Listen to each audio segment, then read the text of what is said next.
Welcome to the deep dive. We've got quite a stack of sources here today, We do. and they tell this really remarkable story, the life of Ida Scudder. Yeah, an American woman, late 19th, early 20th Yeah. century, becomes this pioneering doctor and educator in India. Just Ah.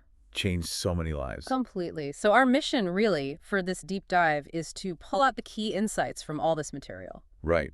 We want to get into her journey, which was, frankly, pretty surprising. The huge challenges she ran up against Mhm. and the impact she had, especially, for women in India who just didn't have healthcare options then. It's an amazing look at how one person, really driven by this deep conviction, can face down these, well, overwhelming obstacles and make a real difference. Exactly. We're aiming to make it clear, engaging, like you're figuring out something really cool and important with us. Yeah, maybe you're thinking about college or just curious about history, people who left a mark. So let's unpack this stack. Okay, let's dive in. The story really kicks off with Ida returning to India in 1890.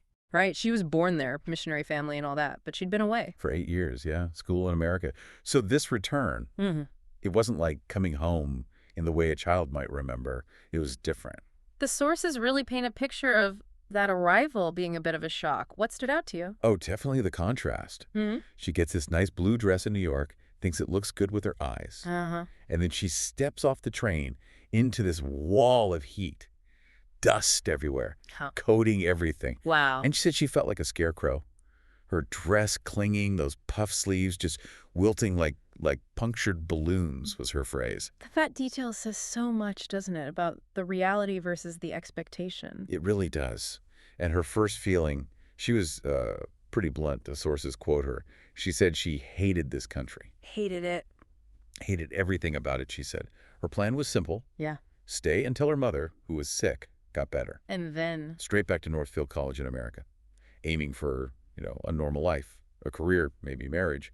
India was not part of the plan. but meanwhile, her family, her father especially, Dr. John Scudder II, they were deep into the mission work there. Oh, yeah. Part of this incredible legacy. His brothers founded the Arcot mission, and he sounds like quite a character himself. Also. Well, the sources say he laughed till he cried, called Ida Bonnie. And he wasn't afraid to push back. Yeah. Wrote letters protesting low salaries, volunteered for the really tough assignments. Huh. Maybe that determination ran in the family. Could be. But Ida, initially, she wasn't buying into it. And their living situation in this place, Tindavanam, that was also a shock for her. Not exactly luxurious, I gather. Definitely not the pucca house she might have pictured. Sun-baked brick, mud and lime plaster, thatched roof with ants, Ants. Oh. packed earth floor, and the rooms weren't even connected inside. You had to go out onto the veranda to get between them. Just underscores how different it was. And her diaries from before she left America, they show a typical young woman, right? Worried about clothes, parties. Exactly. Getting told off for whistling or making coffee in her room. Normal stuff. Thinking about self-improvement, worried about her mom's cough. But nothing like the suffering she was about to encounter. She'd seen glimpses, though. The famine. Right, as a child in 1877. Her father's report used zeros, like open, hungry mouths, to count the dead. He was involved in relief work. But it seems, for some, maybe like her brother Harry, you could sort of push that away. Just the heat, he'd say. But Ida couldn't push it away this time. No, not after that one night in Tindavanam. The sources describe it as the turning point. 3 separate calls for help. Okay, let's unpack that. This is crucial. It really is. This is where her life pivots. First call, late evening. A high-caste Hindu man, his wife, terrible labor, dying. He needs help. And Ida's there. Her father, the doctor, is there. Right, but the man absolutely refused to let her father, a man, see his wife. Because of cultural rules, prida. His words were chilling. It is better she dies than another man sees her. Unbelievable. How did Ida react? Disbelief. She apparently said, that cannot be serious. You can understand why. Yeah, and you need to grasp the context the sources give us, the rigid caste system, especially for Brahmins, keeping women isolated. It wasn't meant to kill them, but the strictness meant no access to male doctors, just untrained midwives, often fatal. The life or death barrier based Yeah. purely on tradition. Exactly. And then, incredibly, a second man arrives. High-caste Hindu again. Same desperate situation, wife dying in labor. And the same refusal. The exact same refusal of male help. Can you imagine Ida's feeling? 2 women, same village, same night, dying with help right there. Blocked by custom. She must have felt just broken. Utterly helpless, she said. I can do nothing, absolutely nothing. She couldn't even write about it in her diary that night. It was too horrific. And then the third knock. This time, a Muslim man. Same plea wife in labor. Ida maybe hoped, just for a second, the rules might be different. She gets her father, offers to assist him. He didn't want her father. He wanted her, a woman. Even though she wasn't trained, Ida felt totally useless. Refused. It makes no sense. Can't you understand that? Some despair. That night sounds absolutely devastating. It broke her. She wrote to her friend Annie, saying she would never be a missionary, especially not in India. Her reason was so raw. The people here don't want help. They let their wives and children die. Wow. Just completely disillusioned. But then sunrise. After this terrible sleepless night, hearing the village sounds starting up, something shifted. Profoundly. What happened? She described this overwhelming feeling, a sense of divine calling, that this suffering wasn't just a tragedy to witness, it was a direct request to her. The source says she felt, deep down, it is God himself who is asking you to help these women. So not just seeing a problem, but hearing a call from God. Precisely. What? That conviction that her faith demanded a response to this specific desperate need, that's what changed everything. It became the driving force for the rest of her life. That changes everything. From hating the place and feeling helpless to seeing it as a divine mandate. It set her on a completely different path. She went back to America, yeah, but not for college and marriage. For medical school? For medical school. With this laser focus. Become a doctor, go back, and provide care specifically for those Indian women trapped by tradition. That's a huge pivot. And not an easy one, I imagine. Starting medicine later, facing skepticism. Definitely. Sources mentioned her friend Birchfield Milliken worried she was maybe too lovable, too idealistic for the harsh realities. Idealistic. Maybe he thought her heart was too soft for the tough decisions and sights she'd face. Plus, she had personal struggles, like getting influenza, worrying if she could even practice in that climate. But her vision grew beyond just her being a doctor, right? Quickly, she realized one doctor wasn't enough. She needed something lasting. A hospital. For women. And that led to that fundraising meeting with Dr. Cobb, which sounds almost funny in hindsight. It really does. She's thinking big, seeing the scale of the need. Yeah. She figures she needs $50,000. A huge sum then. And the committee. Their target for her fundraising. $8,000. And they were hoping she might raise half of that. $4,000. Wow. That shows how little they grasped the reality, or maybe her determination. Totally. But she wasn't put off. Her head was full of plans, the sources say. Started fundraising right away. Was it easygoing? No, tough slog. People listened, seemed sympathetic, but big donations weren't coming in. Her departure date was getting closer. She only had a few $100s. Stressful. But then a breakthrough. Totally unexpected. A Mr. Shell. He donates $10,000. Out of the blue. More than double the committee's target. Exactly. For Ida, this was huge. Not just the money, but confirmation. God was good, she wrote. It felt like a sign that her big vision wasn't crazy. And characteristically, she didn't stop there. Nope. Immediately started thinking about funding for her friend Annie Hancock's work, too. Always looking beyond just her own project. So that donation basically made the Mary Tabor Shell Hospital possible. And the opening in Vellore in 1901 sounds like a pretty big deal. Oh, it was. A grand event, apparently remembered decades later. The sources describe this modern, red brick building, courtyard, white iron beds, a world away from that house in Tindavanam. Even the operating room sounds impressive. Yeah, glittering, with a glass table, sterilizers. And they had those newfangled movable stretchers. Cutting edge. For the time, yeah. And importantly, lots of Indian dignitaries attended. Showed real local buy-in, which was essential for success. And Ida herself, I read she was quite dressed up. Apparently. An elaborate dress, large flowery hat, maybe marking the occasion, a contrast to her usual work clothes. So the hospital's built, but now the real work starts. Day-to-day medicine in that context. Exactly. Dealing with diseases like trachoma, horrible eye infections causing blindness, tuberculosis, which was rampant, a killer, mouth cancer from chewing pan. Really tough stuff. And she was working within this complex healthcare landscape, right? Yeah, Ancient traditions alongside, well, less helpful ones. Right. The sources mention India's ancient medical knowledge, like from Charaka and Sasruta, really sophisticated surgery, hygiene, thousands of years ago. But that wasn't always what people relied on day to day. No. You also had harmful superstitions, using pigeon blood, sacred ash for illnesses. The anecdotes are just startling. Like being called a sorceress. Yeah. After she restored someone's sight. Or that time in Lathri village. High-caste villagers saw her as unclean. They brought her a sick ox to treat first. An ox before helping people. Shows the depth of the suspicion and cultural barriers she had to overcome. Just incredible patience required. And some practices were actively dangerous, ground glass for eye problems. Horrifying.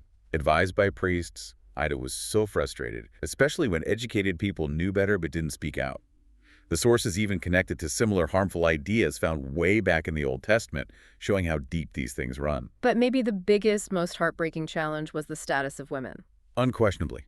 Child marriage, the idea from ancient laws that women were totally subservient to men, husband is God, main job to bear sons. And the consequences if they didn't, or were widowed young. Could be terrible, often left destitute, mistreated, and childbirth itself. The practices of untrained midwives were just brutal. Like putting a board on the woman's abdomen. And bouncing on it. Or tying her feet to the ceiling. Superstition leading to agony and often death, especially for young child brides whose bodies just weren't ready. It's hard to even hear about. But Ida didn't just accept it. There's that story. Yes, the confrontation. Called to a village, woman dying in labor, men blocking proper help due to custom. Ida walks right into the room where the men are. And says, In their language, loud and clear. What do you want? A dead superstition or a dead wife? wow. That takes guts. Incredible courage, especially for a foreign woman in that time and place, cutting right through the tradition to the human cost. It shows her fire, her conviction that these women's lives matter deeply. It's that faith in action again. But even interventions like that, powerful as they were, couldn't solve the whole problem. She needed more women helping women. Exactly. Direct care wasn't enough. She realized she had to train Indian women themselves. That led to the nursing school idea. Which was difficult. Yeah, hard to recruit. Educated girls often went into teaching or married young.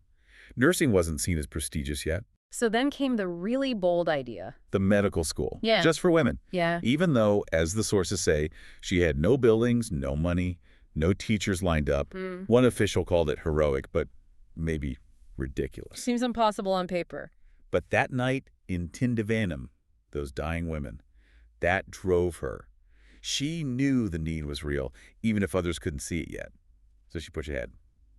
School opened in 1918. Starting small. Training dispensers, auxiliaries first, Yeah. university classes planned for after the war, but the requirements were serious English, good conduct, minimum age 18. And that prediction about applicants. 3 if you're lucky. She got 69. 69. That number just shouts, doesn't it? It proves her vision wasn't ridiculous at all.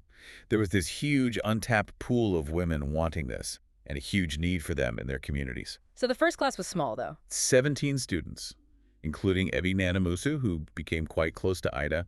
They apparently had this secret fear of the profession initially. Understandable, they were breaking major barriers. And the timing wasn't great. Well- War, drought. Cholera epidemic, too. Really tough early years. But Ida built this incredible bond with her students. More than just a teacher. Oh, yeah. A guru, they called her. Poured her time and energy into them. Became like a mother to Ebi after her own mother died. There's that funny story about the holiday. Right. They asked for a national holiday off, timidly. Ida's tired, been working late, gets a bit dramatic. Fine. Holiday, not just today. Slams her notebook shut. But they were just trying to catch up on studies. They bring her flowers, apologize, she melts, brings them in, they have the lesson anyway, then tea and cake.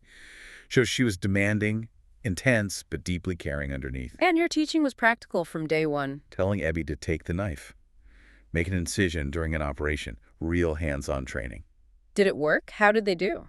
Amazingly well. Despite starting with, a few books, a microscope, and a skeleton, basically nothing. Right. Her students consistently passed the tough exams in Madras.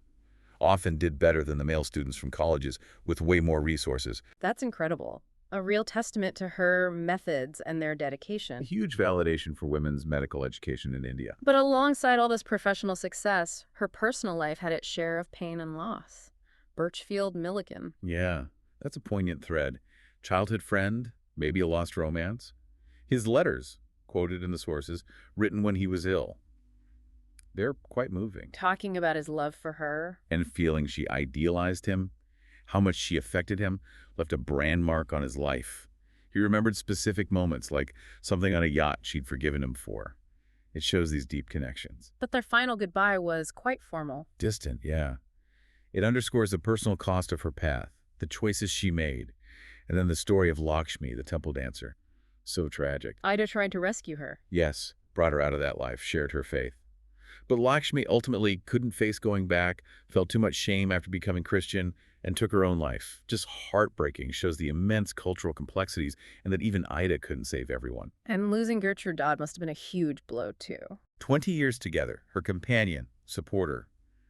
Gertrude kept her feeling young, Ida said. Her grief was immense. She wrote about not knowing how she'd make it without Gertrude's love and belief in her. These relationships were her anchor. So juggling all that personal loss while still fighting these massive systemic battles, fundraising never stopped being a struggle. Never. Even with big wins, like getting Rockefeller money as part of a larger campaign. But a lot of it came from small donations. Thousands of women giving just $1 each. That grassroots support was vital. But it exhausted people, Mrs. Peabody collapsing. Yeah, the effort was immense. And back in Vellore, they hit real financial crises. Had to cut staff, services, even food. Raising patient fees, even slightly, meant fewer people came. But then the community stepped up. That story's amazing. Isn't it? Shows the depth of gratitude. Patients, staff, people earning almost nothing, bringing rice, sugar, chickens, eggs, staff giving more than half their tiny monthly salary. It wasn't just a hospital anymore. It was their hospital. Yeah. They sacrificed to keep it going. That's powerful. And amid all this, the debate about coeducation heats up. Yeah, a really tough one for Ida. The suggestion came from church leaders. Partly pragmatic, wider support, maybe government funding. But the whole point of the school was for women because they couldn't see male doctors. Exactly. That was the founding principle. But India was changing.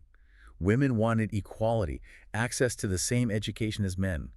Ida saw coeducation might be the only way to save the project financially, keep it going long term. So pragmatism versus the original vision. She really wrestled with it.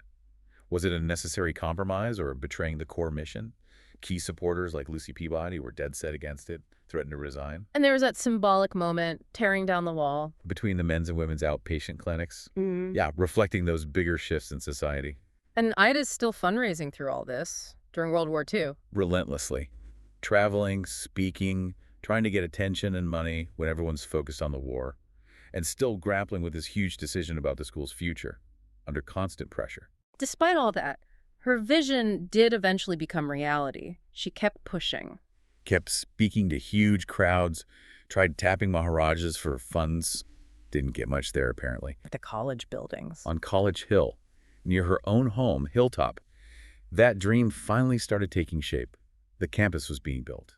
You can imagine how that felt after decades of struggle. And her retirement in '46 must have been emotional. Deeply. Students decorating her chair. Her diary entry just says how hard it was to leave Vellore. So simple, but says it all. She stayed nearby, though, at Hilltop. Yes, enjoying the landscape she'd grown to love, reflecting.